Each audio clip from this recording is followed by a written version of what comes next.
వస్తే ఇది 2007లో జరిగిందండి సౌత్ ఆఫ్రికాలో.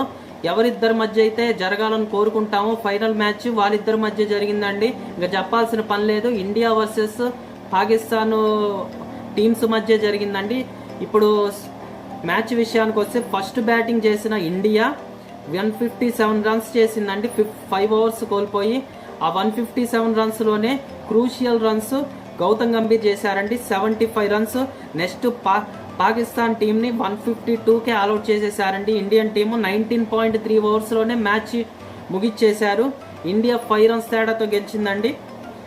ఇండియా గెలవడంలో క్రూషియల్ రోల్ ప్లే చేసిన ఇంకో ప్లేయర్ ఇర్ఫాన్ పఠాన్ అండి. బౌలింగ్లో 16 రన్స్ మాత్రమే ఇచ్చి 3 వికెట్స్ తీశారండి. వీళ్ళిద్దరు క్రూషియల్ రోల్ ప్లే చేసి ఇండియాని ఛాంపియన్గా నిలిపారు. ఫస్ట్ T20 వరల్డ్ కప్ బోర్డుని మన ఇండియానే కొట్టేసింది.